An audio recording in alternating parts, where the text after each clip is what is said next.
Hey everybody. Hey, I hope you're coping well with COVID. I hope you're growing lots and you've had a good spring. Maybe a little bit more time to hang out at home and grow things.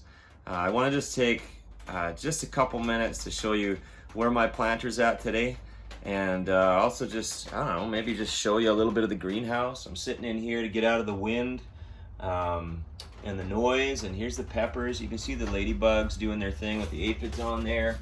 Got some eggplant down here. Lots of tomatoes over there just starting to turn color.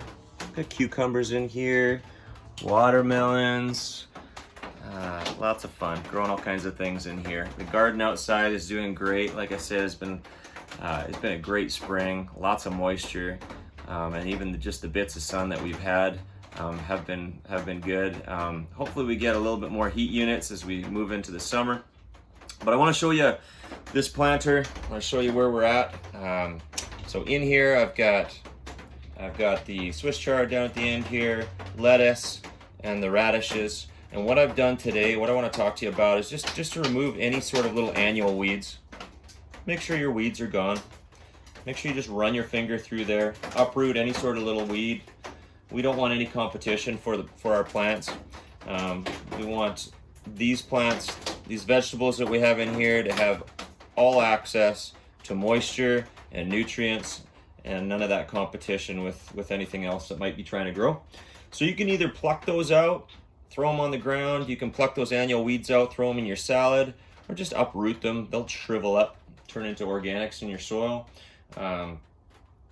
After you've weeded, another thing to think about is thinning, because you may have too dense a planting in some of these areas. Maybe you threw like lots of seeds in here. And actually that's how my lettuce was. So I had to pluck out a bunch of the lettuce plants to make sure there was enough access that these few plants have to nutrients, to water. And so I've got them spaced at, an inch or two apart. The radishes are about the same for spacing, and then the Swiss chard is a little bit further apart because they're going to be a bigger plant. So in terms of fertilizing these plants, we actually don't need to do much. With these cool season crops and these radishes and Swiss chard especially, we don't need to add much in the way of fertilizers. With the lettuce, it would benefit from a little bit of fertilizer, a little bit of nitrogen, and so perhaps there's an organic fertilizer, maybe a compost or a compost tea that you could add to this. Maybe you're making compost in your backyard. That'd be perfect. I actually have bunnies, and what I do is I throw their droppings into a bucket, and then I take some rainwater and I'll stir that around for a couple days, and then I use that slurry to water my plants, and it works really great.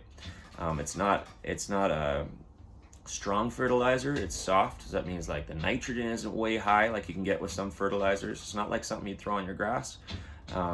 Make sure it's fairly gentle, and I think your plants will love you for it. All right, so think about weeding. Think about thinning out the plants that you have so that it's not too dense. You want the plants that you have growing to do well. And then think about maybe feeding them a little bit. And as you thin and weed, that can be your first crop. So you might as well eat that. And before too long, we will have some plants that are doing really well, and we will be eating some of this before we know it. So take care, keep having fun, and we'll talk again soon.